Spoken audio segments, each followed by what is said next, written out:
Tuvimos un problema técnico aquí con las computadoras, pero damos inicio ya con dos invitados especiales el día de hoy.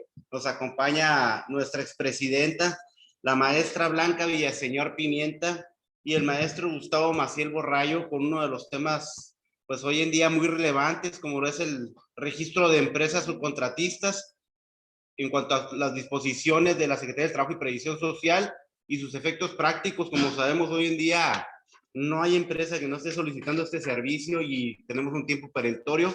Ya nos explicará Blanca y Gustavo con más detalle estos trámites. Daré lectura a una pequeña semblanza de cada uno de ellos.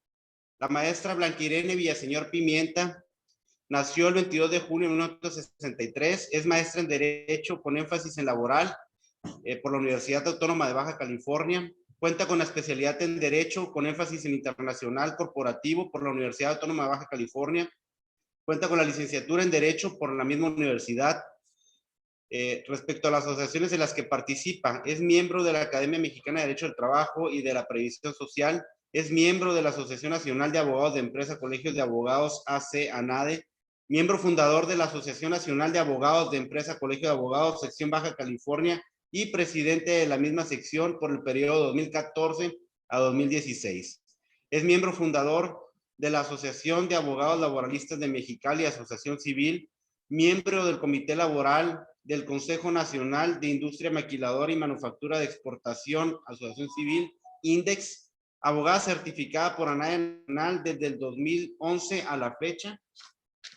En cuanto a experiencia laboral, fue síndica procurador del 22 Ayuntamiento de Mexicali del 2016 al 2019, socia fundadora de la firma BBGM Legal, Sociedad Civil, del 2011 a la fecha, socia de la firma Arroyo Díaz Martínez y Villaseñor SC del 2000 al 2011, asociada en la firma Enríquez de Rivera SC de 1997 a 1999. Presidente del Tribunal de Arbitraje en el Estado de Baja California de 1995 a 1997. Jefe del Departamento de Inspección Laboral de la Dirección del Trabajo y Previsión Social del Estado de Baja California del año 1992 a 1995. Jefe del Departamento de Estudios Laborales de la Dirección del Trabajo y Previsión Social del Estado de Baja California de 1989 a 1992. Auxiliar del Tribunal Superior de Justicia del Estado como perito traductor en idioma inglés en 1993 a la fecha. Actividades docentes, maestra por asignatura en CETIS Universidad Campus Mexicali, Derecho del Trabajo 2, del 2011 al 2016. Maestra en CETIS Posgrado Campus Mexicali, programa de maestría en la asignación Relaciones Laborales 2013. Catedrática en la Universidad Autónoma de Baja California de Derecho Burocrático en el 2005. Catedrática en la Universidad Autónoma de Baja California de Derecho del Trabajo de 1998 a 1999.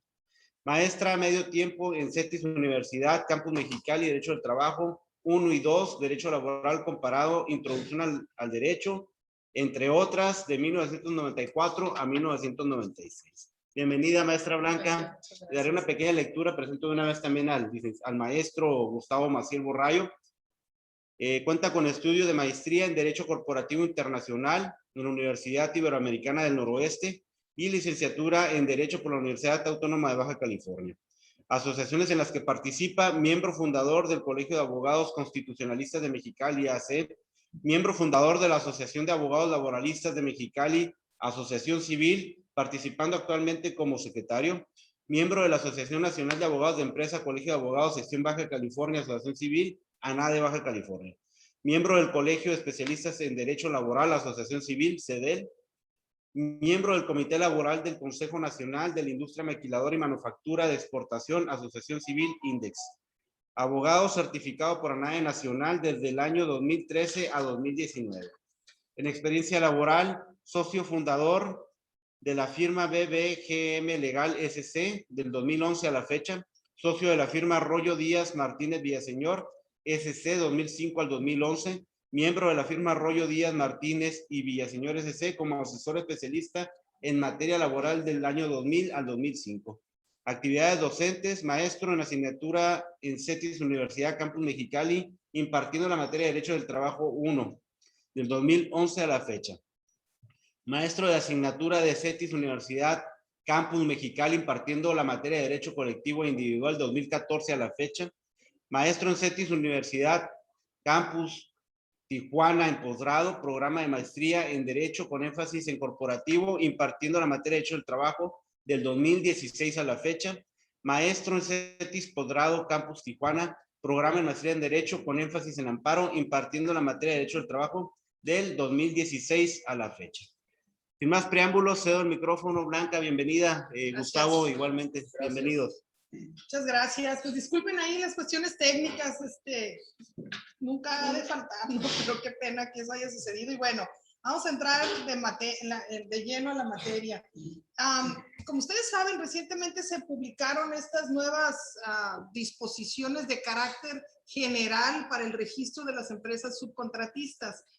Y con motivo de ello, pues teníamos que hacer, pues obviamente, el análisis de con lo que nos estábamos topando, pues es el complemento después de la reforma laboral que tuvimos el pasado mes de abril, en donde pues bueno, ya tenemos ahora sí las nuevas reglas en materia de outsourcing y que se fueron todavía más allá, ¿no? Y le decimos outsourcing para explicarnos, ¿no? Porque a veces cuando hablamos que es el subcontratista y el subcontratante, como que lo tenemos que razonar de qué lado está, ¿no? Y si hablamos de beneficiaria y subcontratista o outsourcing, nos queda más claro de qué parte o a quién nos estamos refiriendo.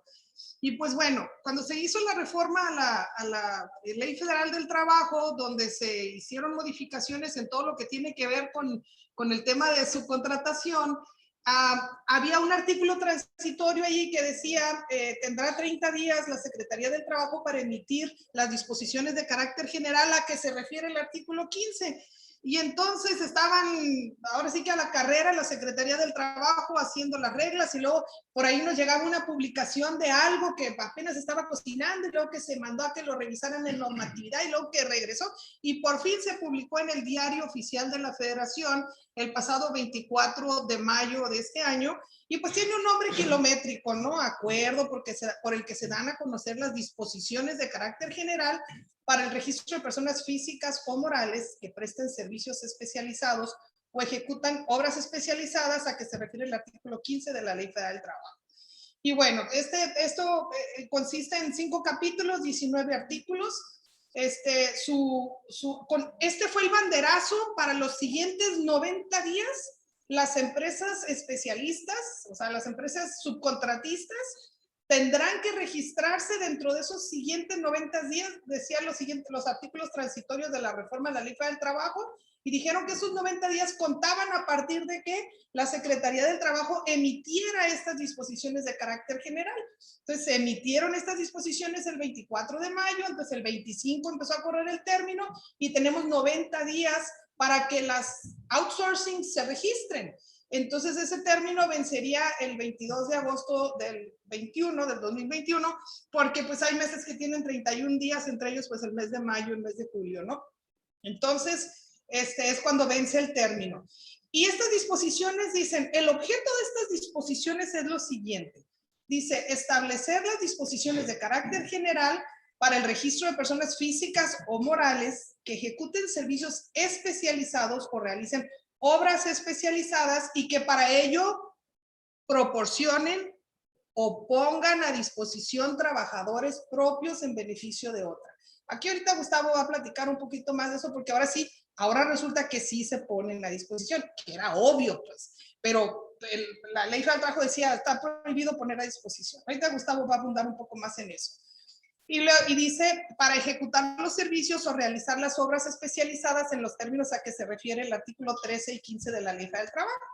Y luego abrieron allí otro parrafito en la reforma de la Ley Federal del Trabajo, y que aquí también lo mencionan, que este registro también es obligatorio para servicios y obras complementarias o compartidas de un mismo grupo empresarial.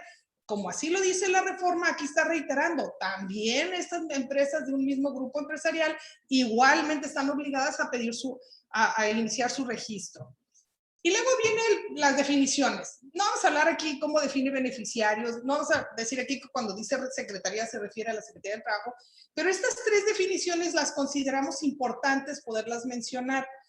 ¿Qué es el aviso de registro? es un documento, o sea, físicamente tenemos que ver un documento expedido por la Secretaría de Trabajo y Previsión Social a las contratistas que cumplan con los requisitos. Y bueno, ya sabemos que tiene una vigencia de 3 años y que es un documento imprescindible.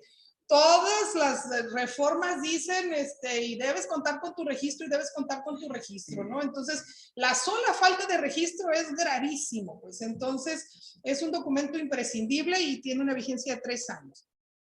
Define lo que es contratista, que dice que es la persona física o moral que cuenta con un registro expedido por la Secretaría del Trabajo y Previsión Social y que presta servicios especializados o ejecuta obras especializadas con trabajadores bajo su dependencia, o sea, de la contratista, en favor de una o más beneficiarias.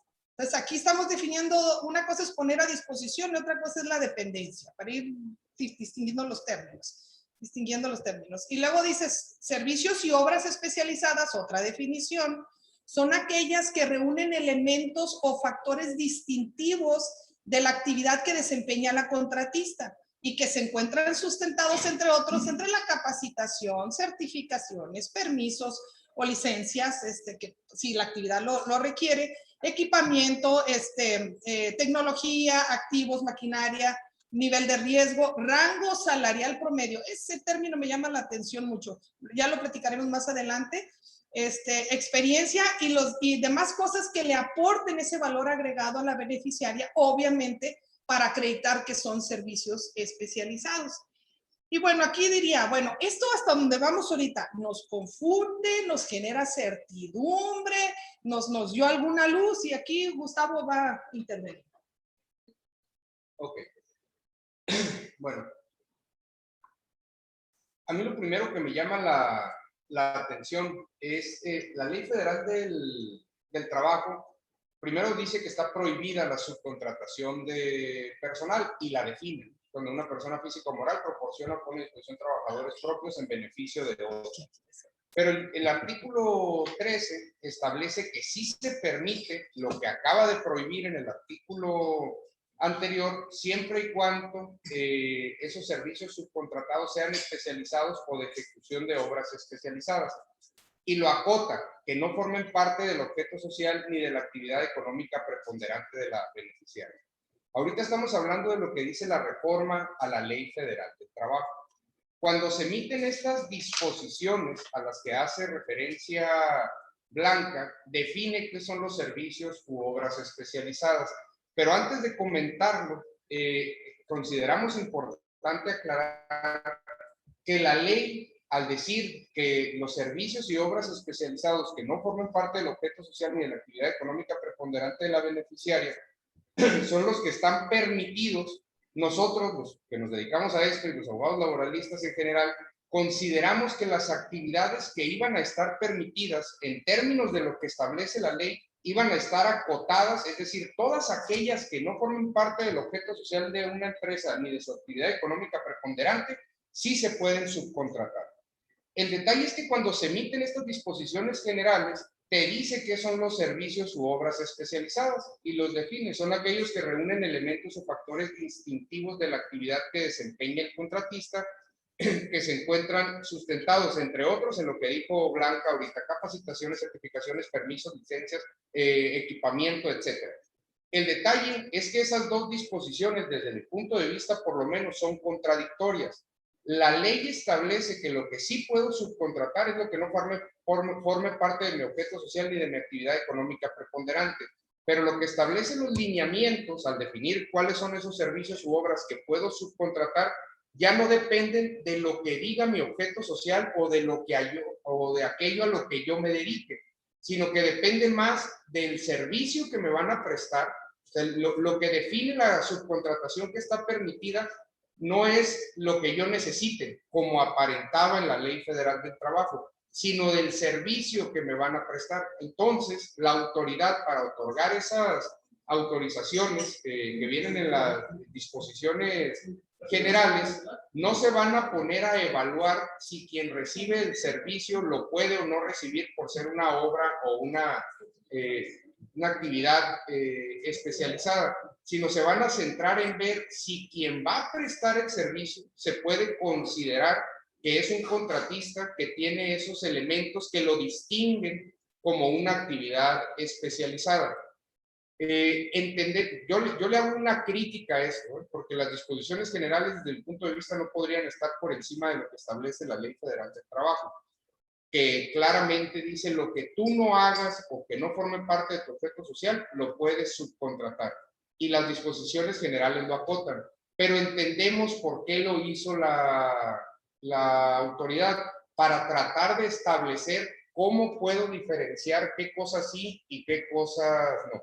Vaya, en resumen, por ley yo puedo subcontratar esas actividades que no forman parte de mi objeto ni de mi actividad económica preponderante, pero para poderlo aterrizar en la práctica, necesito que quien me vaya a prestar esos servicios haya sido avalado por la autoridad en el sentido de que sí se le considera como una actividad especializada, y para eso le va a emitir un registro. El detalle con el que seguimos batallando todos los abogados laboralistas es que desde nuestro punto de vista, en términos generales, cuando empezamos a interpretar la ley, empezamos a hablar de temporalidad. O sea, va a depender, ¿cómo le puedo decir a un cliente cuáles servicios?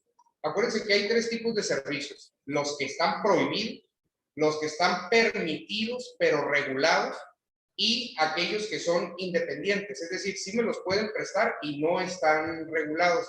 Entonces, a la hora de que tratamos de decir, bueno, de esos tres tipos de servicios, en dónde clasificamos a uno y en dónde clasificamos a otro, no nos podemos guiar o basar en el registro, porque el registro que te conceden las disposiciones generales de las que estaba hablando ahorita Blanca, lo único que dice es que esa actividad, esa empresa que desarrolla esa actividad, la autoridad sí la considera especializada, pero nada más que hace quien va a prestar el servicio. Entonces, ¿cómo puedo acotar en qué casos sí y en qué casos no? Porque no definen lo que es proporcionar o poner a disposición trabajadores. Buscando acepciones de los conceptos, los que pudieran utilizarse en esta... para tratar de interpretar esta ley, proporcionar significa poner a disposición a alguien que lo necesita o le conviene. Y disponer es colocar, poner algo en orden y una situación conveniente. Desde nuestro punto de vista, no da claridad qué es proporcionar o qué es poner a disposición trabajadores. Por eso pusimos este proyecto de convenio. No existe el convenio, nada más fue un proyecto de convenio en el régimen de subcontratación de la OIT. Y lo que definía, lo que trataba de definirse en ese convenio es que el régimen de subcontratación se configura cuando se da en condiciones de dependencia o de subordinación efectiva respecto de la empresa usuaria. ¿Qué quiere decir esto? Que yo no puedo estar hablando de un régimen de subcontratación prohibida o no prohibida. No puedo hablar de subcontratación si no hay dependencia o subordinación de los trabajadores que van a estar asignados o puestos a disposición de una empresa, si la empresa que recibe el servicio no les da orden, en estricto sentido. Es decir, los trabajadores no dependen de quien va a recibir el servicio, ni están subordinados a quien va a prestar el servicio. El detalle es que estos conceptos no están definidos en la ley y tenemos que empezar a hacer lagartijas mentales para ver si lo que estamos interpretando, que es proporcionar o poner a disposición, resulta correcto. Nos pasamos a la siguiente.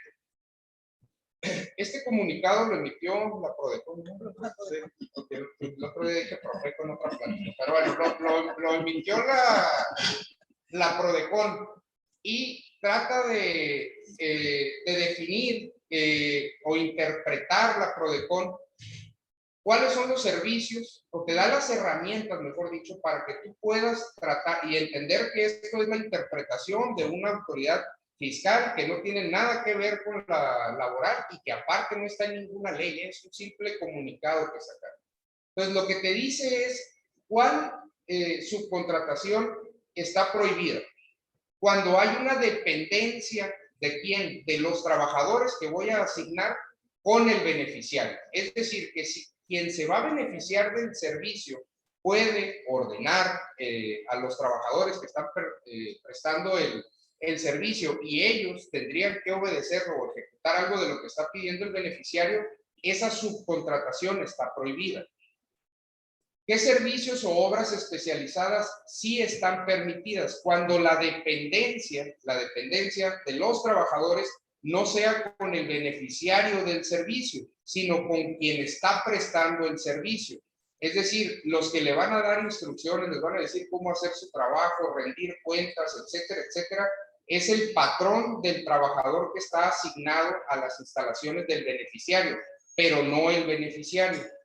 Y antes de entrar a lo del carácter excepcional, ¿cuáles son los servicios que sí están permitidos, los independientes? ¿Cuándo? Cuando hay dependencia con el contratista. A mí no me gusta porque pareciera que los servicios y obras especializadas y los servicios independientes son exactamente lo mismo, como bajo el análisis que está haciendo la Prodecon, pero agrega un elemento de interpretación de esta autoridad que cuando habla de las obras o servicios especializados que sí están permitidos, en los cuales los trabajadores del contratista dependen del contratista y tienen que seguir las órdenes del contratista, no del beneficiario del servicio, habla de que esos servicios o obras tienen que ser de carácter excepcional. Excepcional no se refiere a que sean esporádicos o permanentes. Yo puedo tener un servicio subcontratado, especializado, por ejemplo, la seguridad, la limpieza, están los 365 días del año dentro de mis instalaciones, pero es excepcional con respecto a el resto de las actividades que yo realizo. Es decir, la subcontratación de personal no debe de ser la regla dentro de la empresa. Deben de ser actividades por excepción. O sea, los operadores y otro tipo de trabajadores, por regla general, deben de pertenecer a la empresa donde se están realizando las actividades. Y por excepción, puede haber trabajadores dentro de las instalaciones de la empresa que estén realizando obras y servicios que sean especializados. Muy bien, muy bien. Y entonces, pues, ¿qué otras disposiciones vienen incluidas en esto que se publicó el pasado 24 de mayo? Bueno, pues dice que el registro va a estar a cargo de una nueva unidad de la Secretaría de Trabajo y Previsión Social que se llama Unidad de Trabajo Digno. Dice que se contará con una plataforma informática, esta la va a manejar la Secretaría del Trabajo, en las que se van a inscribir las personas físicas o morales que deseen obtener su registro y allí ya de una vez en las propias disposiciones de carácter general ya viene el sitio de internet que cuando andaban circulando los proyectos de acuerdo, tenían eso en blanco porque todavía no sabían cuál iba a ser la liga correspondiente. Ya tenemos esa liga http://repse.stps.gov.mx. Nosotros quisimos el primer día entrar allí y no estaba funcionando, realmente la echaron a andar al segundo día. Quisimos hacer después un ejercicio para ver hasta dónde llegábamos tratando de inscribirnos y lo primerito que te pide es la fiel. Entonces hasta allí llegamos, ¿no? Pues no íbamos a poner nuestra fiel y bueno, dije, bueno, para andar explorando, como que sí lo acotaron a que a fuerzas fueras una empresa subcontratista que entrara, ¿no? No, y luego vamos a estar todos los curiosos a ver si logramos hacer algo, ¿no? Fue lo primero que pusieron la fiel, ¿no? Muy bien, y luego dice que la plataforma en este momento te va a asignar un folio y ese folio te va a ayudar para que cualquier cosa que quieras ver cómo va tu trámite, ese es el folio que vas a poder mencionar. Claro que también menciona que si es en día inhábil cuando estás haciendo ese registro, ese folio se te va a dar hasta el siguiente día hábil, ¿no? Entonces, digo, para que no extrañe y digan que no me está emitiendo el folio. Y luego dice que se va a intercambiar información entre las autoridades, IMSS, Infonavit y SAT. Y lo que creo que está sucediendo es que de alguna manera buscar una manera electrónica también de intercambiar información. Yo por eso te piden la fiel y te piden pues una serie de datos adicionales Pero bueno, van a intercambiar información y aprovecho para comentarles que hoy casualmente me llegan correos del licenciado Jorge Sales Boyoli, que todos lo conocemos, ¿no? Analista en México, y pues también digo, es un grandioso abogado laboralista también, muy avesado en la materia, y bueno, además es muy divertido en sus cursos, de repente me ha tocado escucharlo, es muy divertido. Me llegó un correo que se llama Radar Laboral y lo abrí hace ratito y bajé información que él incluye. No estoy segura porque no alcancé a checar el origen de la información, pero ahí venían cuántas empresas ya han intentado registrarse, cuántas empresas han logrado ya su folio, hablaba como de 1,500 empresas, 1,000 empresas, pero me llamó mucho la atención que había como 1,500 que les habían negado porque algo les había votado de IMSS e Infonavit. Insisto, la fuente de esta información no la alcancé a confirmar porque pasó hace media hora antes de que nos viniéramos para acá, pero ya parece que están rechazando precisamente registros, precisamente si hay algún detallito ahí con IMSS, SAT o Infonavit, ¿verdad? El padrón estará disponible para consulta pública. ¿Qué significa esto? No podemos decir las beneficiarias del servicio, es que yo no sabía que ya le habían quitado su registro. Él me enseñó que lo tenía y pues yo me atuve a que lo tiene. Como es un registro público, ahora hay que decirle a nuestros clientes, aguas. Tú mensualmente, por lo menos que estés checando que tu proveedor siga estando dado de alta en este registro público, porque acuérdate que si lo dan de baja porque se lo cancelaron, se te vienen todas las consecuencias. Y pues ya estarán de acuerdo conmigo que las laborales son las menores, ¿no? Realmente las fiscales son las que están pegando más duro y de seguridad social en todo caso. Y bueno, ¿qué más tienes que proporcionar? Bueno, cuando entras tienes que dar tu firma electrónica. Digo, estos son requisitos y esta presentación con todo gusto se las hacemos llegar. El nombre de la persona física o moral y en todo caso también dice el nombre comercial, ¿no? Basta con que digas cuál es el nombre oficial, ¿no? El RFC, domicilio, geolocalización, teléfonos, correo electrónico, datos del acta constitutiva y del representante legal, registro patronal ante el IMSS, ante el Infonacot, el número total de empleados que tengas en este momento.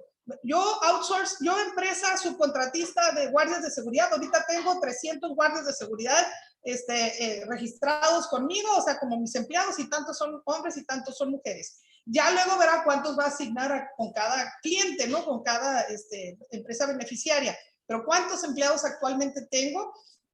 Actividad económica especializada conforme al catálogo de actividades para la clasificación de las empresas en el seguro de riesgos del trabajo del IMSS.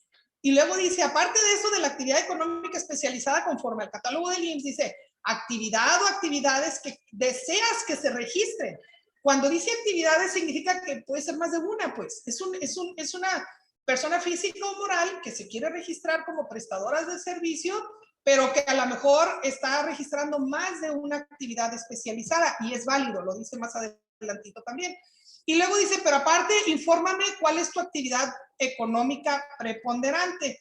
Y aquí le voy a pedir a Gustavo que nos explique si siente que esto de las diferentes actividades es reiterativo, o al referirse a esas actividades económicas, o por qué tres veces menciona actividades, ¿no? Yo pienso que no es reiterativo, no son lo mismo. O sea, yo puedo tener ¿qué es la actividad económica preponderante? Nos dicen los fiscalistas que es aquella de la que obtengo donde obtengo mi fuente principal de recursos o de ingresos. Pero puede ser que la actividad que yo deseo registrar no sea aquella que es mi actividad económica preponderante. Lo puede ser, es decir, la actividad económica especializada en el IMSS, en el catálogo del IMSS, la actividad que deseas registrar y la actividad económica preponderante puede ser la misma, pero no necesariamente tiene que ser la misma, sobre todo cuando habla de actividad o actividades que se desean registrar, porque una misma empresa puede proporcionar servicios de mantenimiento, aires acondicionados, también servicios de mantenimiento a instalaciones eléctricas, y pudiera tener técnicos especializados para realizar esas dos actividades. No le van a dar dos registros, va a ser un solo registro con dos folios, pero no implica necesariamente que sea la misma información repetida 3 veces. Son 3 cosas distintas. El otro día escuchaba una plática que, por ejemplo, decían el catálogo de actividades en el IMSS.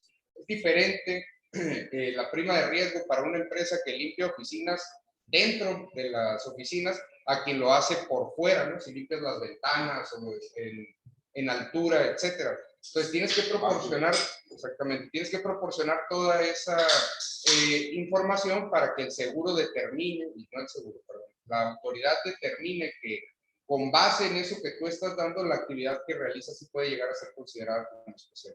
Es que puedes, por ejemplo, proporcionar personal de diferente, que se dedican a diferentes cosas. Por ejemplo, al mismo tiempo de seguridad, limpieza y otra.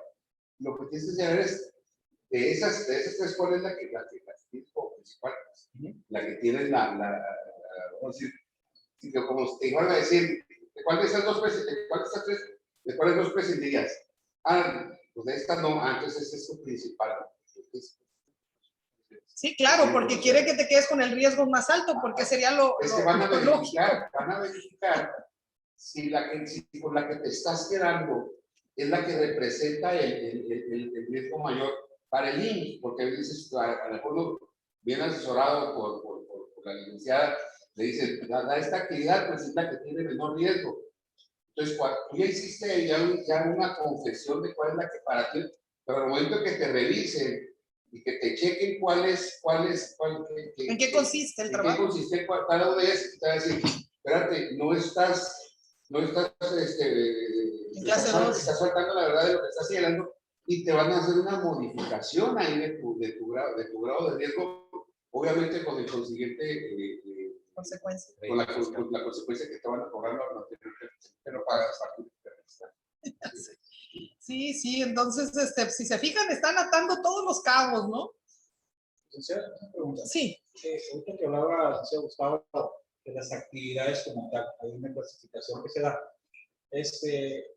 El caso que te dé acá como una actividad preponderante de la empresa o de la empresa que vas a contratar, posteriormente pues, se puede ampliar otra actividad ya registrada o tiene que ser otro folio para del mismo.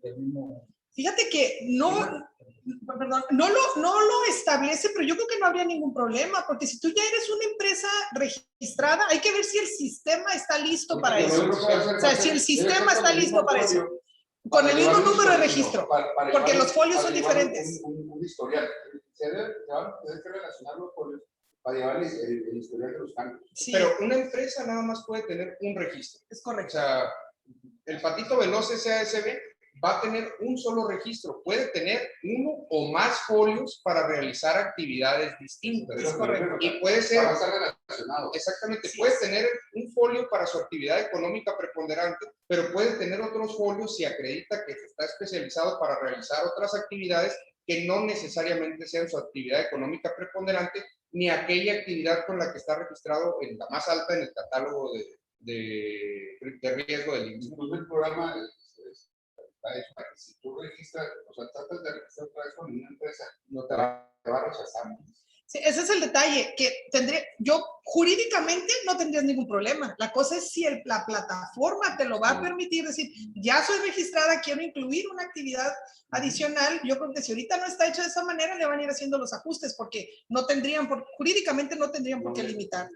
Ya ven Pero que no sé si el últimamente sistema... hackean la página hackean los servidores de la Lotería Nacional, de CFE, etcétera, etcétera. Imagínense lo que pudiera hacer que hackearan ese registro y le quitaran o le cancelaran el registro a todas las empresas. Pues, o sea, que no pudieras tener certeza de que tus subcontratistas estén o no estén debidamente registrados. Se paralizaría la actividad económica fuertemente en todo el país. Muy bien. Documentos, ahí dice también en las propias disposiciones de carácter general, estos documentos los subes en PDF y estos en XML, o sea, según corresponda. El único que es XML son los comprobantes de nómina. Todos los demás te dice que deben ser en PDF y habla de las identificaciones oficiales vigentes y ahí te dice, puede ser del INE, puede ser pasaporte, cédula, de persona física o del representante legal de la persona moral, ¿no? el poder notarial, el comprobante de nómina, como lo mencionaba, el acta constitutiva, donde venga muy claro el objeto social vigente, la constancia del RFC, la constancia de inscripción al IMSS, comprobante de domicilio, y ahí te dice cuáles pudieran ser, etcétera. Y dice que la Secretaría eventualmente pudiera pedir más información o documentación adicional a esto. Y ahí es donde entramos también en el terreno un poco de la incertidumbre, que al rato no se vayan a querer ahora sí que servir con la cuchara grande para entorpecer el procedimiento. No sé si ahorita lo están haciendo, pero ahorita vamos a ver que también puede ser una limitante hasta para cancelarte el registro, ¿no? Y luego, ¿qué otros requisitos? Obviamente tienen que estar al corriente en las obligaciones fiscales y de seguridad social. No te dice, acredítame que estés cumpliendo con obligaciones ante el fisco y las obligaciones de seguridad social. No le dice, me lo tienes que acreditar. Dice, debes estar. ¿Por qué? Porque ellos van a hacer sus propias investigaciones al respecto. Y luego dice, establéceme con precisión los servicios u obras que desees prestar o ejecutar, en el caso de las obras.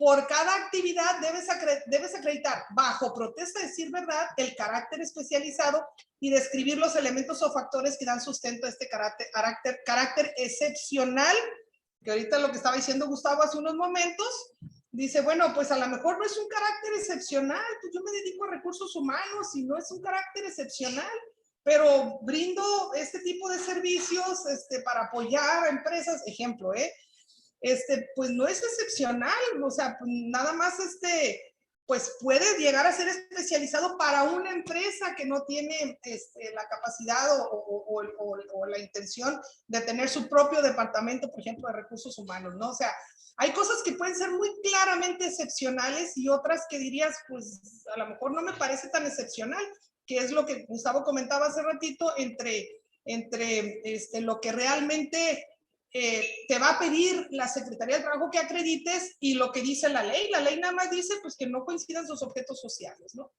Y obviamente lo que voy a pedir dar de alta pues tiene que estar en mi objeto social. Y bueno, para acreditar el carácter especializado se aportará información, documentación, lo mismo que venía en la definición hace ratito, ¿recuerdan?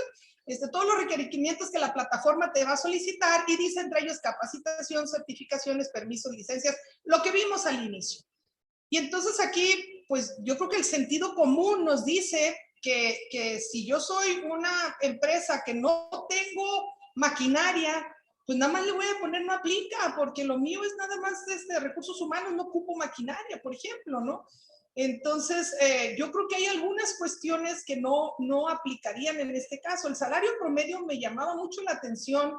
¿Por qué decir del salario promedio? Porque si yo soy una empresa y a lo mejor le pago un nivel salarial a mis empleados que realicen determinado tipo de actividades a favor de un cliente y a otro cliente le cobro más caro, no sé si es la intención de la Secretaría de decir, espérate, entonces si eres un outsourcing o eres un carácter especializado, porque si eres especializado debieras de cobrar o pagar lo mismo, no debiera de depender que como es el sapo es la pedrada, ¿no?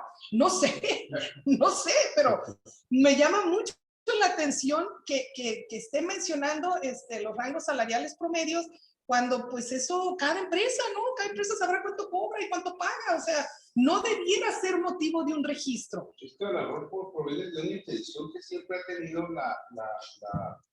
por ejemplo, en la que yo me he dado cuenta que es el seguro social, pretende intervenir en los salarios de los trabajadores partiendo de la actividad que realizan. A varios clientes de nosotros les tocó un citatorio por parte de la autoridad para que empezaran las unidades para hablar sobre lo que les estaba pagando al doctor Calimax. Creo que le estás pagando igual a tus trabajadores, a tus carniceros, es menos de lo que le está pagando ley. O sea, son tres distintas. Claro. Ellos partían de la premisa de que a trabajo igual sale igual, ¿no? Sí. Pero en la empresa, pues Claro. no en las empresas. Claro. Mire, yo la verdad estoy suponiendo de qué creo, por qué se pone eso, ¿no? Pero tenemos que entender que la reforma, yo no estoy de acuerdo en la forma en la que se hizo, ni cómo se planteó, y que es algo, es más, yo hubiera dejado la ley federal del trabajo como estaba, sin reformarla, y me hubiera puesto a reformar las leyes fiscales y penales para poner esa presión y no generar toda esta revoltura de cosas, porque jurídicamente hablando es gatopardismo, es que todo cambie para que las cosas sigan igual laboralmente hablando. Pero la realidad es que si yo tengo electricistas en mi empresa que no, y necesito subcontratar a una empresa que venga a realizar labores de electricista, pero especializadas, cosas que no saben hacer. Pero necesito que vengan. Entonces, si voy a subcontratar a alguien para que venga a prestarme un servicio especializado, está muy raro que cobren lo mismo o menos que mis trabajadores no especializados que yo tengo aquí. Entonces, la mayoría de las, yo soy de los que piensa que los servicios de seguridad, de limpieza, etcétera, se van a encarecer, porque las empresas que tienen ese tipo de servicios, para no ponernos a hablar de otras cosas, tienen estrategias. Si yo tengo un guardia de seguridad y me cuesta 2,000 pesos a la semana y lo subcontrato me sigue costando los mismos 2,000 pesos, quiere decir que hay algo que está haciendo la empresa que presta el servicio para poder lucrar con una actividad que cuesta lo mismo que si yo la hiciera. Entonces, si van a empezar a pagar impuestos, seguridad social, etcétera, etcétera, se van a encarecer necesariamente los servicios. Yo no digo que esté bien como lo están haciendo, pero en el fondo entiendo por qué lo están haciendo. Y bueno, ya quédate con el uso de la voz, Gustavo, con relación a si es sencillo, es difícil, es obligatorio todos los puntos que ya de alguna manera lo anticipamos, pero... Es lo mismo que comentó Blanca ahorita. Yo realmente, cuando salió todo esto, nos empezó el sospechosismo de viene en vez de la Santa Inquisición, viene la 4T, ¿no? Pero la realidad, pues, es que en base a los datos que comentaba Blanca, 60,000 empresas han intentado registrarse. 5,000 pudieron iniciar el proceso. No quiere decir que a las otras se les hayan rechazado. Simplemente la página está cargada, pues está rebasada y no te deja ni siquiera iniciar el proceso. De esas 5,000 que sí iniciaron el proceso, 1,000 ya obtuvieron su registro. Entonces no hay que basarnos en que de 60,000 nada más se lo dieron a 1,000. De 5,000, 1,000 ya lo obtuvieron. A 1,500 se los negaron, pero por cuestiones, como dijo Blanca, de IMSS e Infonavit. Es decir, tienen algún tipo de problema. Y al resto de esos 5,000, que serían 2,500, no les han dicho ni sí ni no. Entonces, quiere decir que si estás al corriente en tus obligaciones, no debería ser demasiado complicado. Yo creo que está pasando lo mismo que con las páginas de la vacunación. Cuando empezaron a salir, no se podía registrar nadie. Te van a tener que ir fortaleciendo el sistema, etcétera, etcétera. Pero yo no creo que vaya a ser imposible o que me vayan a pedir las actas de bautizo de mis hijos y cosas por el estilo para poderme registrar. No creo que sea del todo sencillo, pero no lo veo como algo demasiado complicado para poderlo hacer.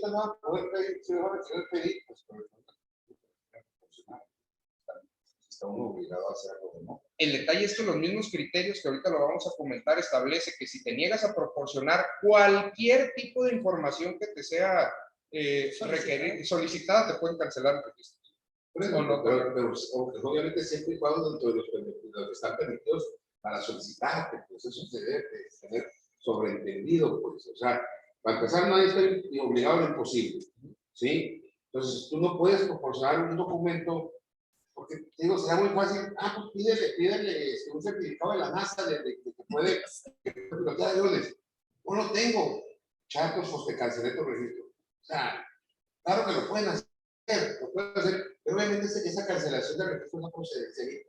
Claro. Y ya pudieras incluso tú ya irte contra el funcionario, porque obviamente se ve una mala fe al actuar en contra de tu empresa. Y si eso te causó un daño patrimonial, pues vas a poder pedir. Ese es el mayor miedo que tenemos todos, que muchas de estas disposiciones a final aparenta que van a ser cuestión de criterio el que te lo den o te lo nieguen, o que te lo lleguen a cancelar. Yo entiendo que si te lo niegan o te lo cancelan, tienes recursos que hacer valer, pero de aquí que los agotes vas a perder oportunidades con tus clientes, porque definitivamente no te van a contratar Es con que un servicio cancelado. son cosas que cuando se analizaron, obviamente, como ocurre siempre, se analiza por la gente de escritorio, pero no por quien realmente realiza las actividades y no sabe cómo hacer. Por ejemplo, nosotros tenemos la cuestión de que, ok, para la materia laboral está clara la modificación que hicieron.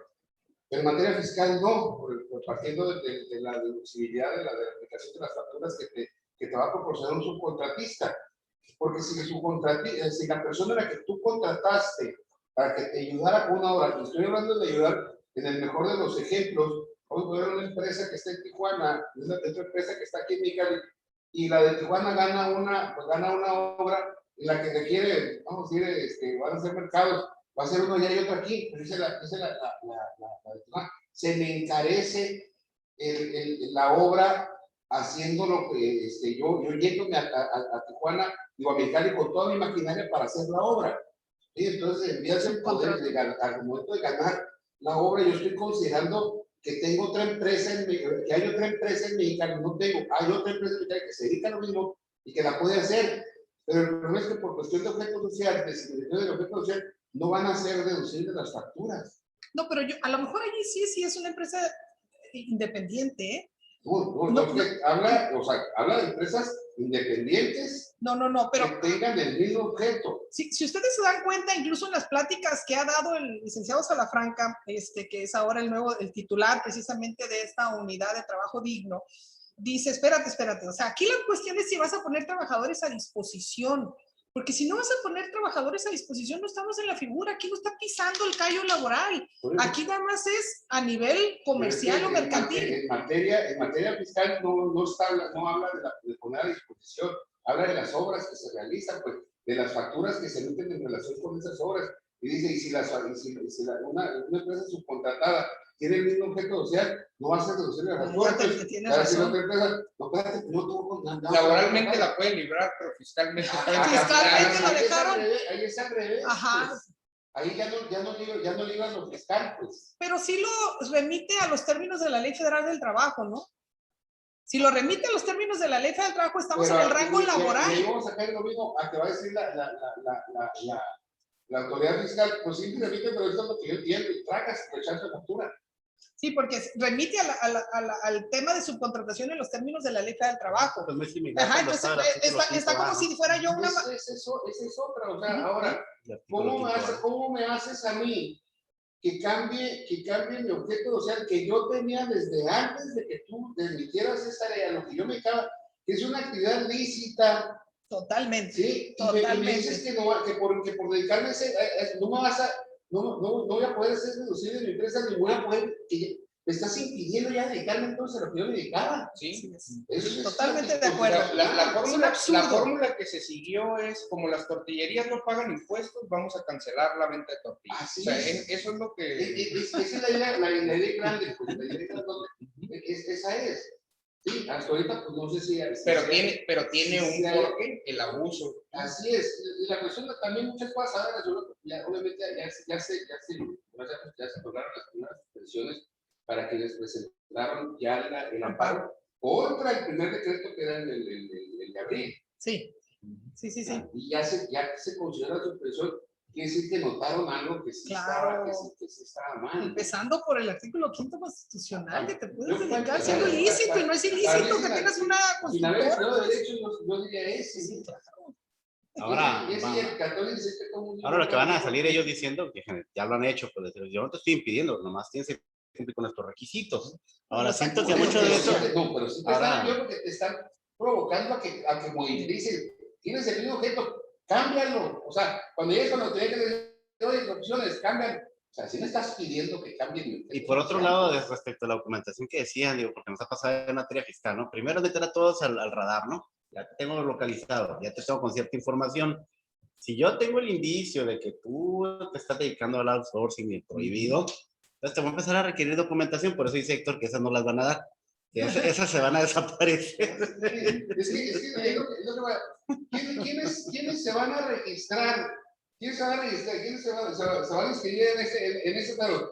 Las empresas que cumplen siempre con sus obligaciones. Sí, claro. ¿Y quiénes no se van a registrar? Los que hacen trabajo por Las cooperativas. las cooperativas. Sí, o sea, incluso de aquí al año que entra, hasta el gobierno. O sea, es otra ilegalidad también que se presenta. ¿Por qué al gobierno le dieron hasta enero del año que viene para regularizarse? Y al particular desde ahorita. Cuando la actividad es la misma. Y la ley debe ser pareja para todos. Sí, sí, ya incluso por eso se han amparado, ¿verdad? Sí. Pues debería ser una ley para Muy bien. No, muy bien. ¿Qué sigue? ¿Y qué sigue? La Secretaría del Trabajo debe pronunciarse en la misma plataforma. Ya presenté mi solicitud, ya presenté los documentos y ya sabemos que tiene 20 días para eso. Y luego dice, y si no se pronuncia en esos 20 días, dice el solicitante podrá requerir, pero si no lo requieres, pues no corren estos otros 3 días siguientes que se establecen ahí. Y luego, pues esto es igualito como está la Ley Federal del Trabajo. Esto ya, la reforma de la ley es idéntico a lo que dicen estas disposiciones de carácter general. Y dice que si no lo emite la Secretaría del Trabajo esa constancia o aviso de registro, entonces para todos los efectos legales, haz de cuenta que ya está registrado. Y el plazo obviamente comienza a correr a partir de que se hacen las solicitudes, tanto para los 20 días como para los 3 días. Y dice que una vez realizada el análisis de la documentación y del carácter especializado, la unidad de trabajo digno, por conducto de la Inspección Federal del Trabajo, va a proceder a inscribir en ese padrón general que va a haber público a la empresa, emitiendo el respectivo aviso de registro, y se lo va a hacer del conocimiento obviamente del solicitante a través de los medios de comunicación que se hayan establecido, correos o lo que sea, ¿no? Y luego dice, el aviso de registro quedarán asentados el número de registro, lo que decía Gustavo, y un número de folio por cada una de las obras o servicios de carácter especializada que se hubiese registrado. Pero sería un solo registro y a lo mejor son 2 o 3 o 4 folios. Y bueno, estos documentos va a tener el nombre del titular, el nombre de la obra o servicio y obviamente el folio y el número de registro. Y la pregunta es, ¿cómo puedes acreditar una positiva ficta? Si no me contesta en 20 días, no me contesta en 30 días, para todos los efectos legales es como si yo estuviera registrada. ¿Cómo, Gustavo, vamos a poder acreditar la positiva ficta? Así en resumen, no se puede. No hay manera de acreditarla. Dudo mucho que la página vaya a decir registros, todos estos, y positivas fictas, todas estas a las que no les he dado. Pero aparte, los contratos que yo celebre con las empresas autorizadas tienen por obligación poner el número de folio y el número de registro. Si no lo tengo, ¿cómo se lo voy a poner al contrato? Y si no se lo pongo al contrato, estoy incumpliendo con una disposición que puede hacer que me cancelen el registro. No sé si me explico. Sí. Las mismas empresas que van a contratar estos servicios subcontratados, lo primero que van a ver es la página. ¿Lo puedo contratar o no lo puedo contratar? Si yo quisiera afectar, pensando mal del gobierno, quisiera afectar a una empresa, no le digo ni sí ni no. A ver qué empresa se va a animar a contratarte sin que le puedas enseñar el documento argumentando la positiva ficta. Yo por ejemplo lo que diría, o sea, me va a llevar más tiempo, pero preferible quedarse en la incertidumbre, o sea, los 20 días que no queda dicho, y al momento de que transcurran y presentar un escrito de aviso que como transcurren los 20 días de consideración de una positiva ficta, por lo que te solicito que me registres, ¿sí? Y ahí ya sería el que la autoridad ya no te atendiera para que estuviera ese registro y tú te pudieras amparar para poder realizar tu actividad económica. Oye, ¿por qué vas a hacer? Porque aquí está, pues.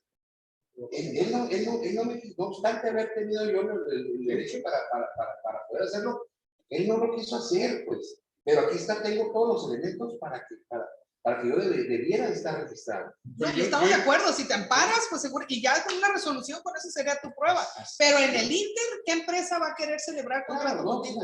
Y todavía en el amparo pudiera decir que pues es fundado, pero inoperante, porque la misma ley dice que puedes contratar. Porque si fuera para la ley, pues te dejar pasando 4 meses. Ya registrado, te cancelé. Ahora sí que Por andarte amparando. Pero ya que te digan por qué te están cancelando.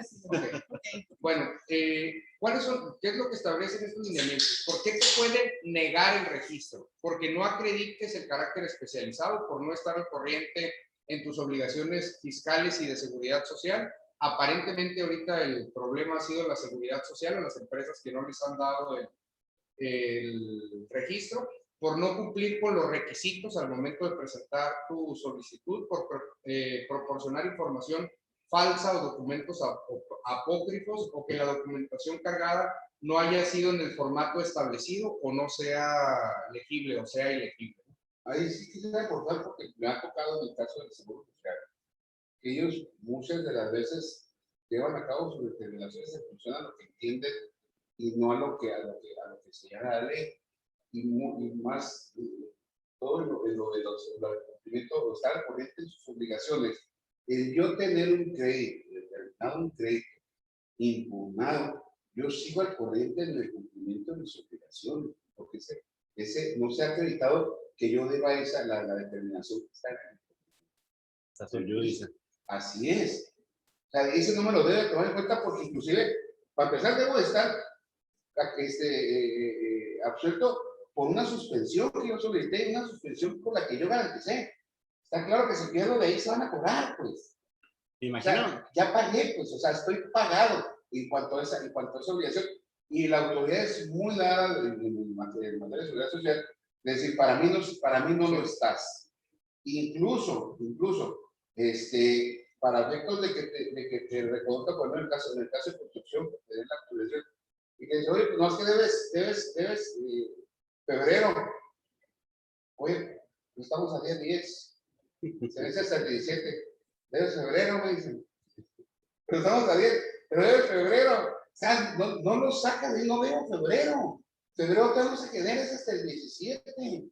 Pero es una medida de presión, Lique, porque claro. yo estoy convencido que por lo que de estas 1.500 empresas que se los negaron porque no tenían algún tipo de problema de seguridad social, yo casi pudiera apostar que por lo menos 1,000 tienen 2/3 partes, tienen juicios relativos a esos créditos o a esas situaciones. Y todos se pudieran amparar y seguramente todos pudieran obtener una resolución favorable de que no le puedes negar el registro porque está sub judice, como decía Javi. Pero a final de cuentas, pues como es una cuestión de discrecionalidad, la empresa lo que está usando es un arma para decirte en lo que, si quieres trabajar, vas a tener que empezar, o decide, ¿vas a impugnar los créditos o me los vas a pagar y vas a poder seguir trabajando? O sea, van a tratar de que te subyugues a los criterios a veces muy abusivos que tienen las autoridades fiscales y de seguridad social. Bueno, también en caso de que te niegues a atender los requerimientos atender los requerimientos de información complementaria, perdón, está mal redactado. Pero si te niegas si la autoridad te requiere más información, pero no dice de qué tipo, que debería de decir, como usted comentó hace rato, únicamente respecto de la misma información que es obligación que presentes para que te den el registro, pero si te niegas a hacerlo, entonces te pueden negar el registro. Y si se detectan incongruencias entre los datos subidos a la plataforma y los propios documentos. La siguiente, ¿en qué casos te pueden cancelar el registro que ya te fue otorgado por prestar servicios o obras especializadas no registradas en el padrón, por prestar los mismos servicios que formen parte del objeto social o de la actividad económica preponderante de la beneficiaria? Es decir, si la empresa a la que yo voy a contratar, cada vez va a ser más común que ellos nos pidan nuestra acta constitutiva porque se pudieran exponer a que les cancelen a ellos su registro en caso de que hubiera actividades concurrentes, porque existan adeudos por créditos firmes. Aquí la ventaja es que sí dice por firmes, derivados del incumplimiento de obligación. Lo curioso es que no lo dice en el otorgamiento. Aquí lo dice nada más en la cancelación, por dejar de cumplir con los requisitos, por incumplimiento a lo establecido en la Ley Federal del Trabajo en materia de subcontratación, por negarse a atender cualquier requerimiento de información o documentación que sea requerido por parte de la Secretaría de Trabajo y Previsión Social. Aquí lo curioso es que yo ya fui sometido al escrutinio de las autoridades para que me otorgaran el registro. Quiere decir esto que durante la vigencia de esos 3 años, yo tengo mi registro, se supone que va a durar vigente 3 años. Si la autoridad decide empezarme a pedir cosas porque considera que no estoy cumpliendo, yo no puedo negarme a darle esa información porque entonces me pueden cancelar mi registro por no realizar la renovación del aviso. Es decir, cada 3 años tengo que estar renovando mi aviso porque si no lo hago no se prorroga en automático. Dice que una vez que la Secretaría de Trabajo y Previsión Social advierta el posible incumplimiento, notificará al titular para que dentro del plazo de 5 días hábiles manifieste lo que a su derecho convenga y en su caso resolverá. Es decir, no te lo van a cancelar en automático. Primero te tienen que avisar para que te puedas manifestar. Quiero hacer una mención aquí. Cuando estaban circulando los primeros proyectos de este tipo de disposiciones de carácter general, esta misma disposición lo decía para el caso de negar, cuando te podían negar el registro. Exactamente lo mismo decía para negar el registro o para cancelar.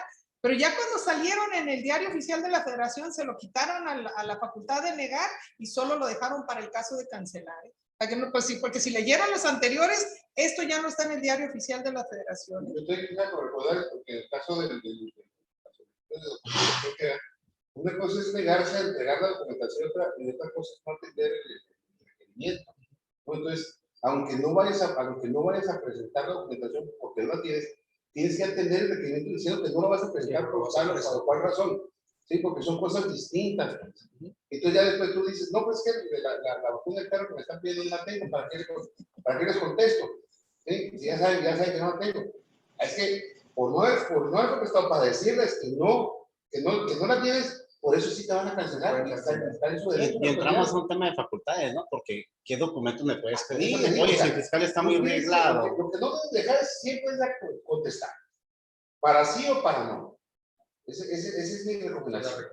Porque está muy amplia la facultad a otorgar excepcionalmente. Pero son cosas distintas. Una cosa es no atender y otra cosa es no presentar. Correcto. Pero las dos se deben de justificar. Así es, así es. ¿Y el buró de crédito no entra ahí, verdad? No. Eso le faltó un- Bueno, para continuar, estas dos disposiciones, me voy a ir a la conclusión, desde nuestro punto de vista están excedidas. En las disposiciones generales establece que los trabajadores de los contratistas tienen que identificarse plenamente dentro de las instalaciones del beneficiario, con la imagen, nombre, gafete, código de identidad, que identifique a dichos trabajadores como trabajadores del subcontratista.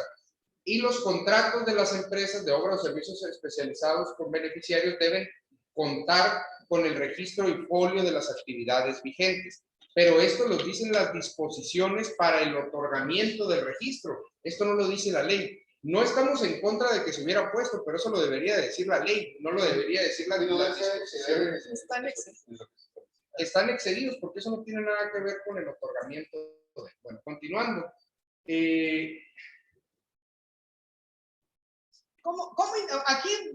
¿Cómo interpretar, determinar qué empresas, qué obras y qué servicios? Aquí vamos a estar interactuando Gustavo y yo, y va a empezar aquí Gustavo. Bueno, ¿qué es lo que hemos estado haciendo con nuestros clientes? Lo primero que les decimos para efectos prácticos, haz una lista de todos tus prestadores de servicios que ponen un pie, aunque sea eventualmente, dentro de tus instalaciones. Después de que tienes ese listado de todos estos prestadores de servicios o proveedores, todos, incluyendo transporte de personal, mercancías, servicios de mantenimiento de lo que sea, abogados, contadores, absolutamente todos, vas a tener que diferenciar si son de los que están prohibidos, que esos son muy fáciles de identificar, de los que están permitidos y no te tienes que convertir en su nano, o de los que están permitidos, pero tienes que registrarte y empezar a cumplir con una serie de obligaciones. ¿Cómo puedo establecer en qué casos sí y en qué casos no? Y en qué casos tengo que cumplir con todos esos requisitos. Estos son los factores de riesgo, lo que tenemos que tomar en cuenta. Como les decía al principio de la plática, desde nuestro punto de vista, el factor diferenciador debería ser la dependencia o la subordinación. No importa que estén todo el año aquí o no estén todo el año aquí. Si no forman parte de tu objeto social ni forman parte de tu actividad económica preponderante y cuentan con el registro, ¿cuál es el problema de que me pueda meter en un problema, valga la redundancia, porque estén estas personas? La diferenciación debería de ser, ¿le das órdenes o no le das órdenes directamente? Pero por cómo están los criterios y la falta de rigurosidad en la reforma a la Ley Federal del Trabajo y los criterios de las autoridades, pusimos estos 4, la permanencia. O sea, están permanentemente dentro de tus instalaciones, la periodicidad, cada cuánto vienen las personas. En la práctica, cuando ya empezamos a revisar estos criterios con nuestros clientes, resulta, por ejemplo, que van empresas que dan capacitaciones de inducción. ¿Cuántas veces? 4 o 3 días a la semana. ¿Qué tan seguido? Todas las semanas. Los choferes de tractocamión todos los días están aquí 4 o 5 horas porque llegan a la empresa, hacen su maniobra, cruzan el camión y se regresan otra vez. Entonces, les sugerimos que tomen en cuenta estos 4 criterios. Y lo que nosotros hicimos, obviamente, es una lista más grande. Aquí nada más es una filmina para efectos prácticos. Lo que hicimos fue hacer este recuadro. SOE quiere decir subcontratación de servicios o obras especiales. especializados. Así es. Entonces, lo que hicimos fue, no sé, ellos lo están viendo también con lo que viene arriba o lo Sí. alcanzan a ver. No, cada quien manipula su computadora ahí. Ok. Lo que hicimos fue diferenciar en los servicios cuando están con nosotros permanentemente, o sea, todo el tiempo están aquí dentro de nuestras instalaciones. Hasta el tuyo está más claro porque la letra está más grande. Cuando No todo se el alcanza a tiempo ver. están dentro de nuestras instalaciones o cuando no están todo el tiempo dentro de nuestras instalaciones. En el primer recuadro, hasta arriba, dice supervisión del servicio, no del trabajador. Pero si se fijan, al principio dice estancia diaria de los trabajadores. ¿En dónde? En las instalaciones del beneficiario. Arriba dice visita esporádica de trabajadores. ¿Qué quiere decir esto? Que no todo el tiempo están dentro de las instalaciones, pero sí visitan las instalaciones del beneficiario. Y hay una tercera columna donde nunca visitan las instalaciones de los beneficiarios. Como podrán ver, si nunca visitan las instalaciones, un servicio totalmente independiente, no tiene que tener registro, no tengo que estar revisando si paga el IMSS, Infonavit, etcétera, etcétera, ¿no? Pero dentro de los que sí están dentro de nuestras instalaciones, hicimos una diferenciación, vaya, cuando hay supervisión del servicio, pero no de los trabajadores, por parte del beneficiario. Si hay poner a disposición. Cuando pones a disposición trabajadores y los estás supervisando, tienes que identificar si es de lo que está prohibido o de lo que está permitido. Y lo que hicimos fue ponerles algunos ejemplos, creemos nosotros, sencillos. O sea, los guardias de seguridad y los de limpieza, está prohibido, está permitido, pero es regulado. Entonces, me voy a convertir en la nana, si yo soy beneficiario del servicio, me voy a convertir en la nana del que presta el servicio. Y tengo que tener mi contrato, asegurarme que tenga el registro, ver que cumpla con sus obligaciones fiscales de seguridad social, que tenga sus contratos registrados ante las autoridades, que no lo den de baja en el padrón, etcétera, etcétera. Y hasta el otro extremo pudiéramos ubicar a los contadores, los abogados, que se definen como servicios totalmente independientes. El detalle es cuando las zonas que son muy claras, como las blancas, vamos a decir, y hay otras que son muy oscuras. Sabes que no, yo soy una maquiladora, no puedo contratar a través de subcontratación operadores de producción. El detalle es cuando las actividades ya no están tan claras, pues, por ejemplo, desde nuestro punto de vista, mío y de Blanca, el comedor. ¿Por qué lo pusimos con un paréntesis? ¿Cuándo pudiera llegarse a considerar que una maquiladora tiene por objeto, por actividad económica preponderante o por objeto social la preparación de alimentos. Desde nuestro punto de vista, nunca. O cualquier otro tipo de empresa que no se dedique a procesar o vender alimentos. Van a obtener su registro, si lo quisieran obtener, lo van a obtener fácilmente, porque realmente la preparación y servicio de alimentos sí puede ser considerada como una actividad especializada. El detalle es que todo el tiempo están dentro de mis instalaciones y tienen que cumplir con ciertos requisitos y protocolos. Y en ocasiones, como hay un contacto directo de esos trabajadores, la autoridad pudiera llegar a interpretar que es un servicio que no es independiente. ¿Cuál es el problema de esto? Cuando recién salió, nosotros decíamos, va a haber empresas que van a decir, ¿sabes qué? Pídele que se registre a todo el mundo y ya se acabó el problema, como con la retención del IVA. El detalle es que si yo me quiero pecar precavido y no hacer un análisis, realmente lo que voy a hacer es convertirme en la nana de todos mis prestadores de servicios, de todos. Voy a tener que estar revisando que paguen el IMSS, el Infonavit, las retenciones de impuestos, etcétera, etcétera. Entonces, en estos casos, nosotros consideramos, por ejemplo, el caso del comedor, que es un servicio independiente y no debería de estar regulado. Pero como están todo el tiempo ahí, yo sí creo que es de los que vale la pena decirle, dame tu registro y te voy a estar supervisando, pues, porque son muchos turnos, muchos platillos, una facturación bastante considerable, es un servicio que se presta mes con mes y no vale la pena que te expongas. Pero, por ejemplo, los agentes aduanales, también es una actividad que puede ser considerada especializada. Yo dudo mucho que los agentes aduanales se quieran poner a hacer el trámite de registro, etcétera, etcétera. Pero por las maquiladoras es muy común que la empresa tenga sus agentes aduanales internos y a un lado de él esté el agente aduanal de la agencia aduanal verificando la información.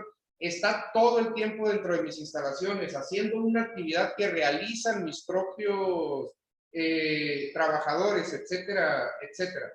¿Vale la pena que se registren? Desde mi punto de vista, no, porque no me voy a convertir en la nana del agente aduanal, pero sí hay un grado de riesgo, pero la facturación, por lo menos de ese servicio, no debería de ser, o factúralo por separado, no lo vayas a meter dentro de la factura de trámites aduanales, sino el servicio en particular. Pero conforme se van poniendo, conforme hay más permanencia dentro de las instalaciones, el nivel de riesgo sube. Pues tienes que hacer un análisis servicio por servicio. Por ejemplo, el reciclaje de basura, nosotros nos encontramos la sorpresa de que hay reciclaje de scrap o de basura donde les pagan, las empresas pagan porque vengan y le recojan la basura.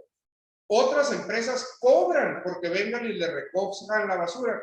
Y hay empresas que ni se facturan, simple y sencillamente te dejo entrar, llévate lo que quieras, no me vas a cobrar por venir a hacerlo, ni yo te voy a pagar. Entonces tienes que medir el riesgo, pero no nada más es el de la facturación, porque hay empresas donde esos trabajadores de la empresa que recicla o que va y recogen afuera en un bote de basura y se van. Hay otros que el bote de basura está al pie de las instalaciones del beneficiario y está todo el día ahí porque está recachando, separando y empacando lo que se van a llevar.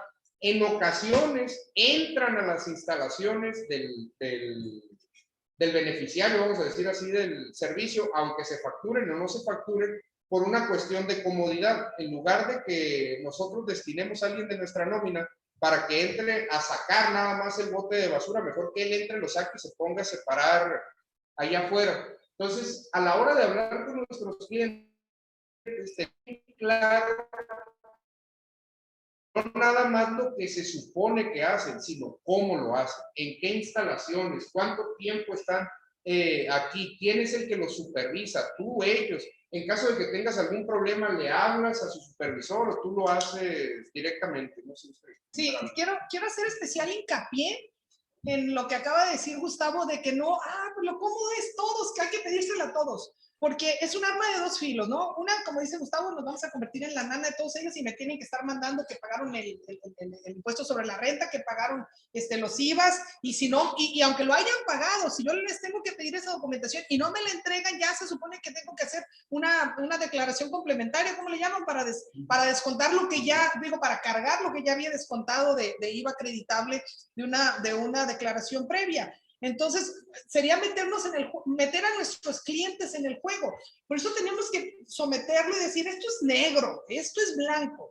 Entonces, aguas, lo que está muy claro, o que es independiente, o que sí es el tipo de subcontratación que tenemos que pedirles el registro, bueno, ya tenemos muy claro, pero todo lo que entra en las zonas grises, a lo mejor vale la pena medirlo, porque hay algunos que a lo mejor no van a tener más que un impacto laboral. Por ejemplo, si no se facturan entre las empresas, difícilmente no va a tener un impacto fiscal, aunque sí tenga un impacto laboral, pero queda a nivel de una posible multa laboral o que nos demande el trabajador, pero queda solo en el ámbito laboral.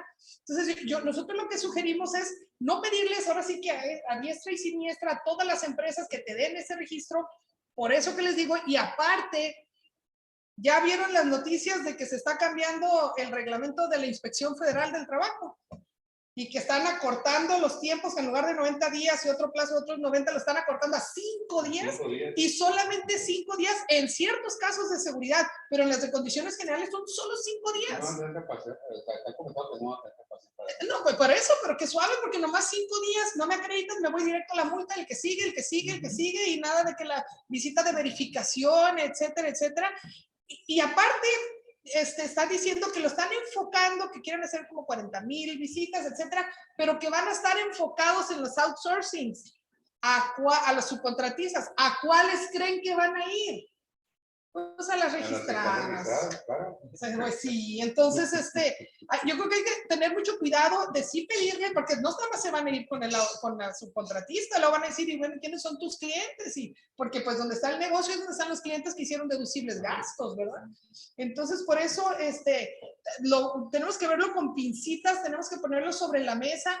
La empresa a lo mejor va a decidir, en este caso yo tengo la duda, pero se me hace que es un riesgo que vale la pena correr, o en este otro no puedo correr ningún riesgo, y pues a pedirles los registros y todo lo que corresponda, ¿no? Básicamente con eso cerramos nuestra plática. Muchísimas gracias. Disculpen que empezamos un poquito tarde, pero bueno. Yo vi que había una pregunta allí de Aurelio, puro fuego amigo, ¿no? Como dijo. Sí, mire, la pregunta de Aurelio es la siguiente, Blanca y Gustavo. ¿Qué recomendarían a una empresa? ¿Sustitución patronal o terminación de trabajadores? Aurelio hace esa pregunta porque el pobre está sufriendo con una empresa que le pidieron la sustitución patronal. Es que está en chino hacer la sustitución patronal. Primero nos dijeron que incluso se supone que mandaron unos criterios que el propio IMSS decía que no iba a pedir que ratificaran el convenio de la sustitución patronal entre empresas ante la Secretaría, ante la Junta de Conciliación. ¿Por qué? Porque no hay obligación de eso. La ley en ninguna parte dice que tienes obligación de ratificar un convenio de sustitución patronal ante la Junta. ¿Cómo cumples con los trabajadores? Nomás dándole el aviso de la sustitución patronal, como lo dice el artículo 41. Lo único que hicieron fue acotarlo en la reforma a la Ley Federal del Trabajo, diciendo, va a haber 90 días que te vamos a creer que es una sustitución patronal sin que tengas que vender los bienes, el intercambio de los bienes en la compraventa o en la cesión de los bienes. O sea, porque entendemos que vas a pasar trabajadores de esta nómina a esta otra para regularizarte. Pero el detalle es que ahora sí están pidiendo hasta las perlas de la Virgen.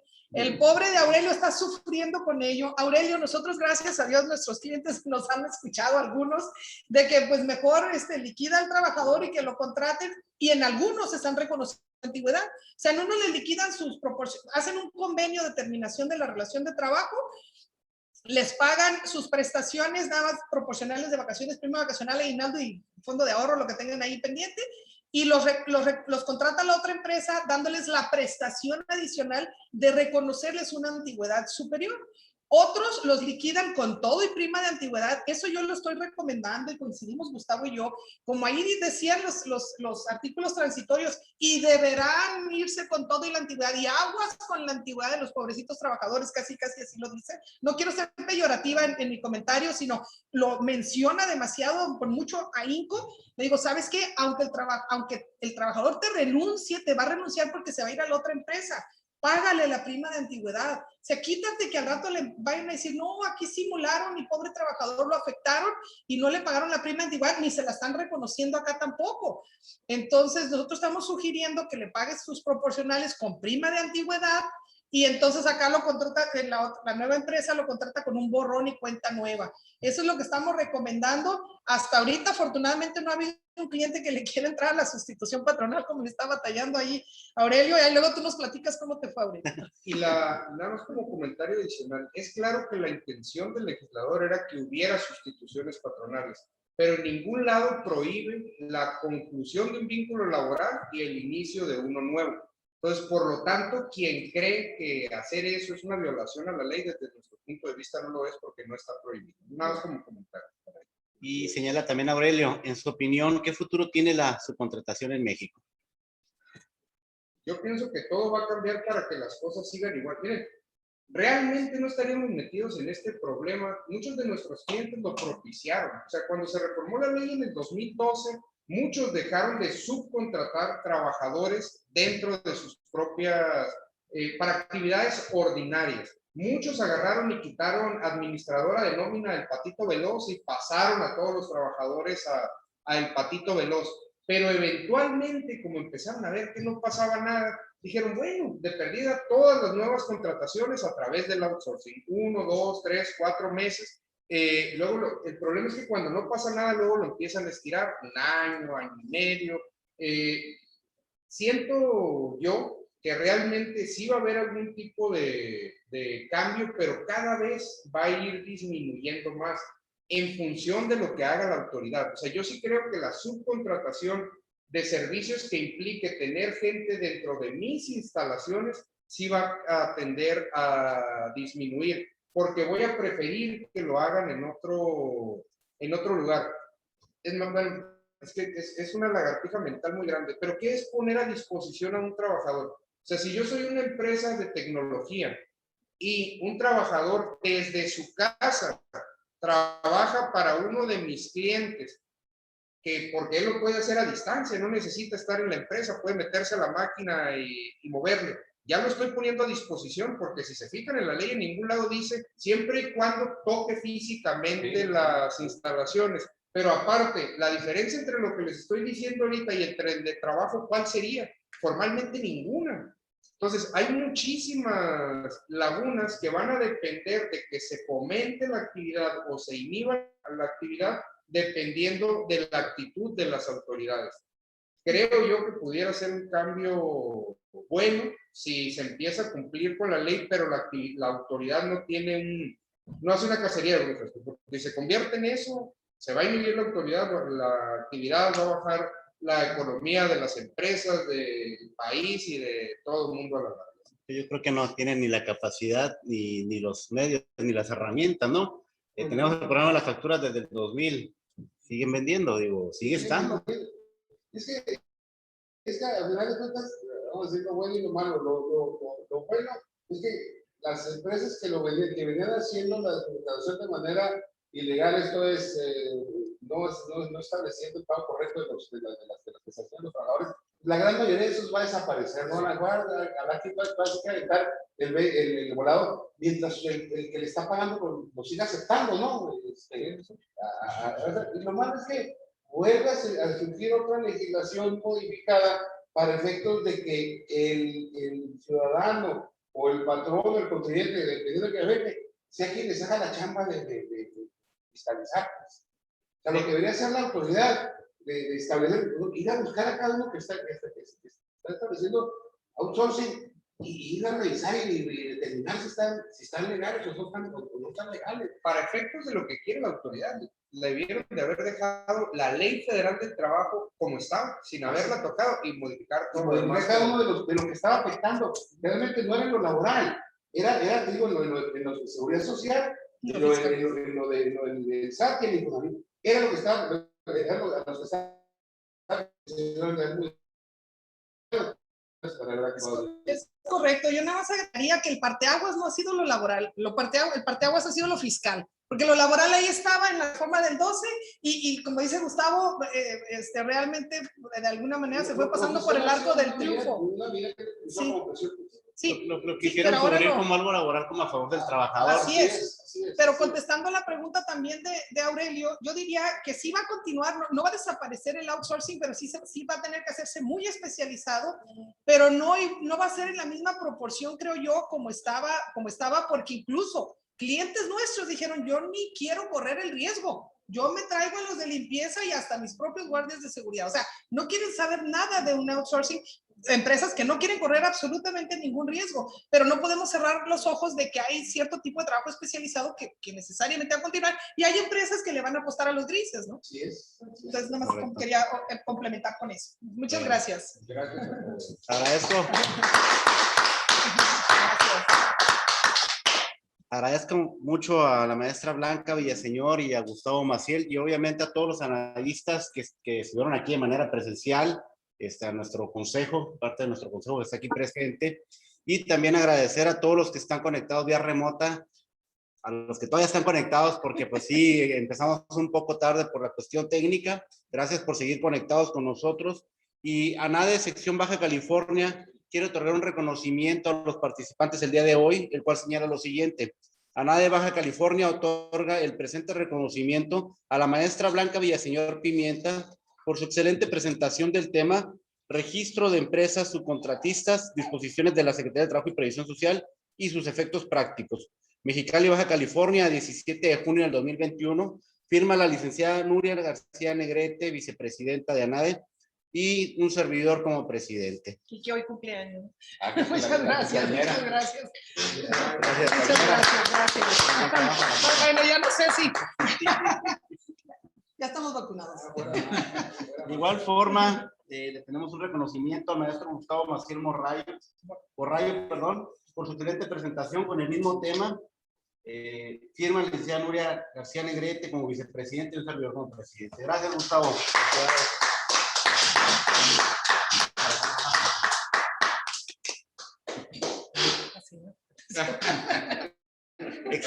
Excelente tema, muy amplio, muy bien tocado. Gracias, Blanca. Gracias, Gustavo. Muy detallado. Creo que a todos nos va a quedar ya una herramienta fuerte con todo lo que nos dio Blanca, los que no nos hemos tenido el tiempo de meter a la página de Secretaría de Trabajo y Previsión Social, hacer un registro. Y ya sabemos con qué nos vamos a topar. Ya nos lo dijo Blanca, los detalles y sobre todo el poder medir riesgo, ¿no? Nos enseñó una tabla muy completa, donde son obviamente los tipos de subcontrataciones más frecuentes, ¿no? Vimos una tabla muy completa, inclusive hasta los servicios médicos estaba viendo en la tabla, ¿no? Que son independientes, obviamente los abogados, los contadores. Pues muy agradecidos, la verdad. También les quiero solicitar a todos los que están conectados, como ya es tradición, a ver si pueden abrir sus cámaras para una foto del recuerdo, por favor.